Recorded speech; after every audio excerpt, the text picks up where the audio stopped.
Farmer ambassador दीपक Vohra sir मौजूद हैं। भारत को मैं आपको लेकर पर्सपेक्टिव समझना चाहूंगा, क्योंकि बीते दिनों कई चेंजेस भारत के अंदर भी देखने को मिले। पीएम मोदी ने उस हाई लेवल मीटिंग को किया जो अमूमन वॉर के समय पर की जाती है, फिर कोई बहुत बड़ी प्लानिंग होती है। तो कैबिनेट कमेटी ऑन सिक्योरिटी की मोदी जी की 10 पता दिनों में लगातार बैठकें, और क्या भारत में भी कोई ऐसा इनपुट मिला है और क्या जो अभी तक जनता के सामने नहीं आया, यानी कि मोदी जी और भारत भी कोई बड़ी तैयारी कर रहे हैं क्या? लोग कहते तो हैं कि भारत कुछ करना चाहता है, ये करेगा वो करेगा। मैं इसके बारे में ज्यादा नहीं कह सकता, वो तो आप समझाएंगे क्यों। लेकिन एक चीज मैं बता देता हूँ। एक जिहादिस्तान का यहाँ हाई कमिश्नर होता था, उसका नाम कोई शिट शिट है, बाशिट शिट, कोई शिट आदमी है। तो उसने एक टीवी इंटरव्यू में कहा था, अगर अमेरिका हम पे हमला करेगा तो फिर हम दिल्ली और मुंबई पे हमला कर देंगे, न्यूक्लियर वॉर बाद में जो होगी देखी जाएगी। अबे क्या गधे की औलाद है, तेरा भेजा फ्राई हो गया, हिरोशिमा नागासाकी जाके देख, हाँ बाद में सोची जाएगी। और हमको तो एकदम करना। और जो मोहतरमा उसके साथ बैठी उकसा रही थी, उसकी बेटी की उम्र है और किस आंखों से वो उसको देख रहा था, तो वो कह रही हाँ जी कल ही कर दीजिएगा। बेवकूफ आदमी है कि हमको करना जो करेंगे बाद में देखी जाएगी। बाद में क्या देखी जाएगी। मीटिंग हमारी ये है, मैं आपको इतना बता देता हूँ। बेसिकली आपकी न्यूक्लियर डॉक्ट्रिन, करोड़ों देशवासी जो आपका प्रोग्राम देख रहे हैं उनको यकीन दिला दीजिए, हमारी हाँ। डॉक्ट्रिन बड़ी सिंपल है। पहला हमला नहीं करेंगे हम, लेकिन अगर हम पे हमला हुआ तो हम ये नहीं कहेंगे कि एक बॉम्ब के बदले एक बॉम्ब मारेंगे, एक बॉम्ब के बदले हम 1000 बॉम्ब मारेंगे। हमारा रिस्पॉन्स डिस्प्रोपोर्शनेट होगा। आपकी रूह कांपेगी जब आप देखेंगे कि हमारा जवाब क्या है। तो ये सारी मीटिंग्स ये जानने के लिए थी कि हम बिल्कुल तैयार हैं, हम बिल्कुल तैयार हैं। और बेटा एक चीज और आपको बता देता हूँ, ऊर्जा की बात चल रही है ना, अभी मेरा ख्याल कल हमारा पहला फास्ट ब्रीडर रिएक्टर क्रिटिकल हो गया, काम करने लगा है। वो सेकंड स्टेज पे, पहले स्टेज में बनाते हैं, सेकंड स्टेज में वो प्रोटोटाइप है, अभी एक्सपेरिमेंट चल हाँ, रहा है, वो ऊर्जा बनानी शुरू करता है। और इसे थर्ड लेकर स्टेज मेरा में, अगला सवाल था। हाँ, बताइए सर। हाँ, और थर्ड स्टेज में मैं बनाता हूँ बेटा, क्योंकि मैं इसमें इन्वॉल्व रहा था। थर्ड हाँ। स्टेज में वो थोरियम का प्रयोग करता है। थोरियम है वो केरला की जो बीचेस हैं, समुद्र के हम्म। तट पे बहुत मात्रा में पाया जाता है। और इसकी एक खास चीज ये है, आप गाड़ी चलाते हो अपनी कार, तो आपकी गाड़ी जो है पेट्रोल कंज्यूम करती है या डीजल। ये जो है थोरियम रिएक्टर, ये फ्यूल तो खाएगा लेकिन उससे ज्यादा प्रोड्यूस करता है। ये चमत्कार है। और केवल सुन लीजिए, दो देश आज इसका प्रयोग कर रहे हैं सही मायने में। एक का नाम रूस है, दूसरे का नाम भारत है।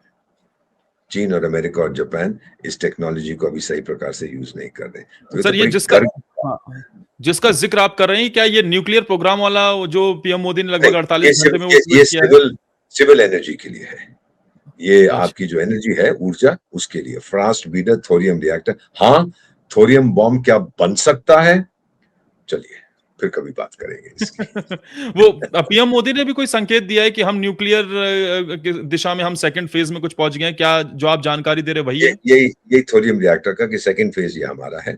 और हाँ। थर्ड में हम थोरियम, फ्यूल मेरा थोरियम है। यानी आप ये समझ लीजिए, अभी आपकी गाड़ी डीजल पे चलती है फर्स्ट फेज में, सेकंड फेज में पेट्रोल, या पेट्रोल पे चलिए आपने एथेनॉल मिक्स कर दिया, और थर्ड फेज में पानी पे चलेगी, जिसकी कोई कमी नहीं है। बताइए। हम वहां और सर। पहुंच रहे हैं, 2-3 साल में हम पहुंच जाएंगे। और ये गधों ने हॉर्मूज को बंद करके हमें याद दिला दिया कि भाई जल्दी करो जल्दी करो जल्दी करो। सर अभी तो पूरा कई भारत। सालों से ये हाँ। प्रोग्राम फंसा हुआ था। ये सर, सरकार आई है, ये प्राइम मिनिस्टर आया, इसने इसको हाँ, प्रोत्साहित किया है। मैं आपको इसलिए इंटरप्ट कर रहा था, माफी चाहूंगा सर, लेकिन नहीं पूरा नहीं, नो भारत इस प्रॉब्लम। वक्त, हाँ, पूरा भारत इस वक्त टेंशन में है सर, और मैं चाहता हूं कि आप उनकी चिंता को दूर कीजिए कि इस सिचुएशन को लेकर अगर ये रूस और ये उसका इजराइल, अमेरिका और ईरान का ये युद्ध जिस तरीके से बढ़ रहा है, 48 घंटे बाद सिचुएशन और ज्यादा टफ होगी। तो भारत पर क्या इम्पैक्ट पड़ेगा और भारतीयों को इस सिचुएशन में कैसे टैकल करना चाहिए? मैं एक ही चीज कहता हूँ कि आप लोग जो बड़ी बड़ी लाइनें लगाते हो गैस के लिए, मत करिएगा। मुझे देखिएगा, मेरा उदाहरण लेना चाहें तो लीजिए, 75 साल की मेरी उम्र है। मेरी पत्नी और मैं फैसला किया कि हम खाना पकाएंगे नहीं।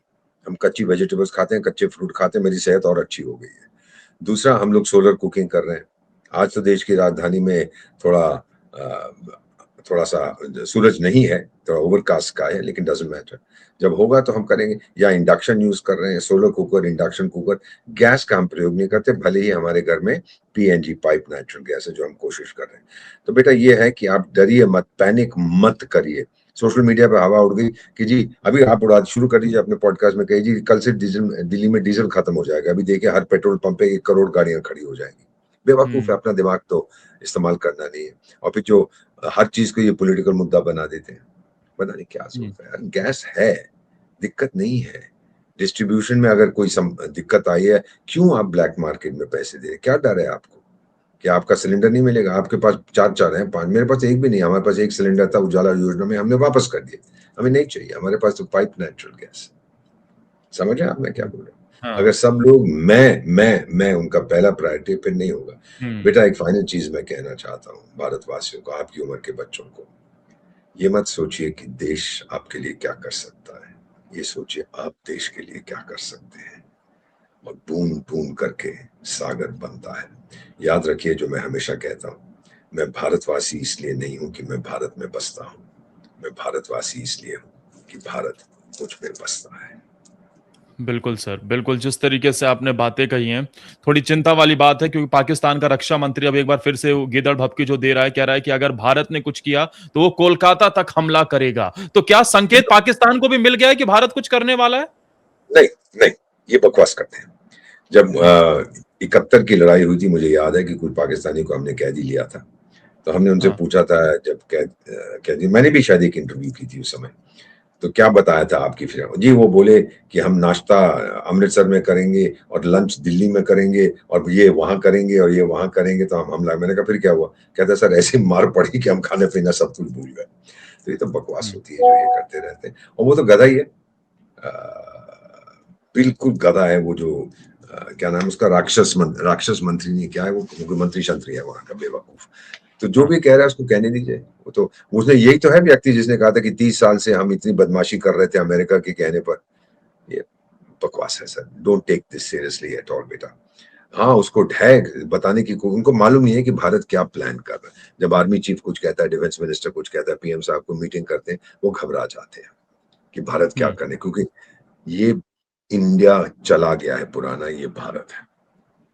यानी और आपका भारत सीधा कहना है और स्पष्ट कहना है कि ये नया भारत है, ये आज मोदी जी के हाथ में कमान है और ये देश अब डरता नहीं है, डंके की चोट पर जवाब देना जानता है। सर ऐसा जवाब देगा कि दुश्मन उठ नहीं पाएगा। हाँ, दुश्मन की पुश्तें काँप जाएँगी और उन्हें कभी समझ भी नहीं आएगा।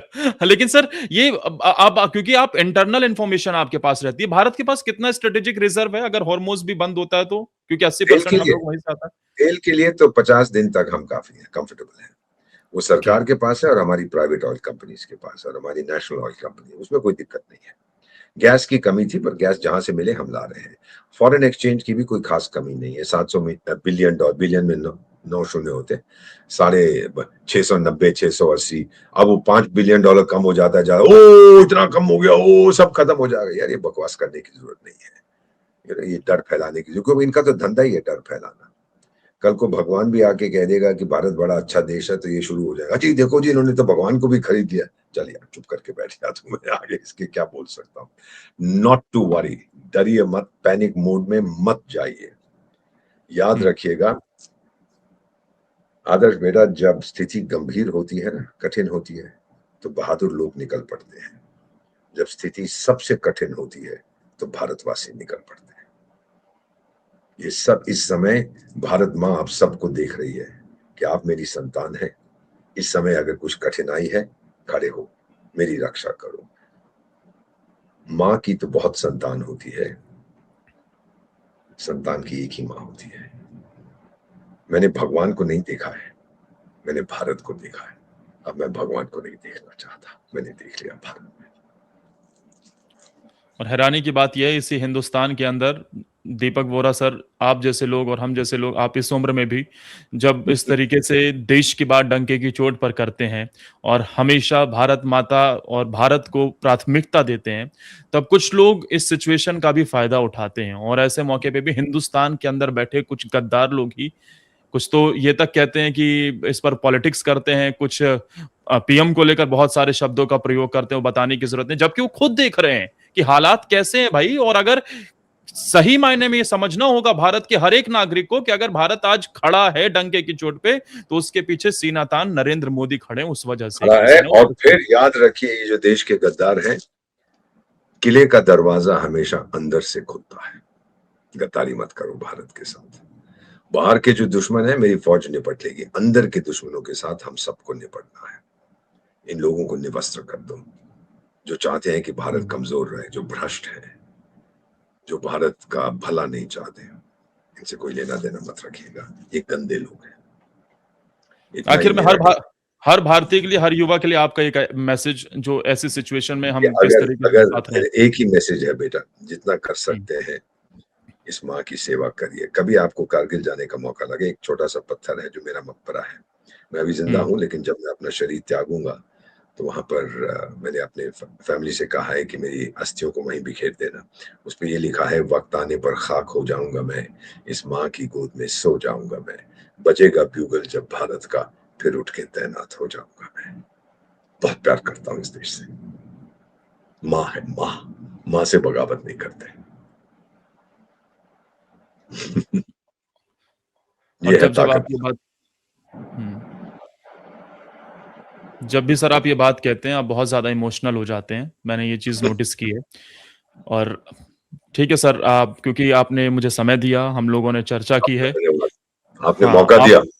हाँ, आपने इस मौके पर हालाँकि भारत की तैयारियों को लेकर, क्योंकि आपके पास बहुत सारे सोर्सेज़ हैं, बहुत सारी जानकारियाँ हैं।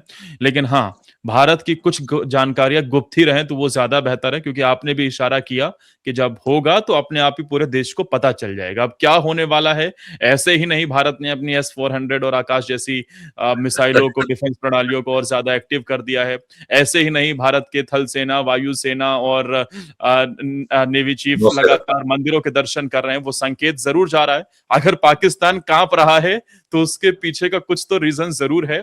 अब क्या ये कोई स्ट्रैटेजिक मूव है या फिर कुछ भारत करने वाला है, ये देखना बेहद दिलचस्प होगा, क्योंकि अभी भी कुछ एजेंडे ऐसे हैं, जो मोदी जी की नज़र में और मौजूदा सरकार उसे फुलफिल करने के लिए, क्योंकि हम ये जानते हैं कि डंके के चोट पर ये सरकार जो कहती है, वो करके तो दिखाती है और भारत के लिए तो सीना तान खड़ी होती है। तो फिर वो क्या जो अब मैं इशारा करूँगा, जो मैनिफेस्टो में लिखी गई कुछ बातें हैं पिछले लगातार, क्या उसका एक बड़ा पहलू अब पूरा होने वाला है, उसकी तरफ हम आगे आप बढ़ रहे हैं? देखेंगे क्या पूरा होने वाला है, बस भारत को झुकने नहीं देंगे, जो हाँ। मर्जी हो जाए। ये बस याद रखिए हमेशा। और हर व्यक्ति को अपना फर्ज निभाना है, क्योंकि बूंद-बूंद करके सागर भरता है। हुँ। ठीक है थैंक यू सर। बेटा, बहुत अच्छा लगता है जब आपके साथ होता हूँ। आपने मौका दिया, फिर मौका दीजिएगा और बातचीत हम करते रहेंगे। बिल्कुल सर, हमारे दर्शक भी आपको सुनने के लिए बहुत बेताब रहते हैं। उनके ढेरों कमेंट्स आते हैं कि आप दीपक सर को क्यों रेगुलर नहीं बुलाते हैं?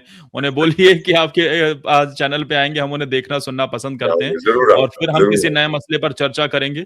एक बार ये अमेरिका तूफ़ान वहाँ खड़ा कर दे ईरान में, फिर देखेंगे अगले कि आगे क्या अगले सिचुएशन हो। अगले 24 घंटे तो मैं सोऊँगा नहीं, मैं तो बैठा रहूँगा टीवी के सामने देखने के लिए क्या हो रहा है। नहीं सर, क्योंकि चलिए आपकी देखते हैं क्या 75 होता साल की उम्र है, आप अपना थोड़ा सेहत का भी ध्यान ज़रूर रखिए। आप देश को है। नो आपकी भी प्रॉब्लम। ज़रूरत है सर।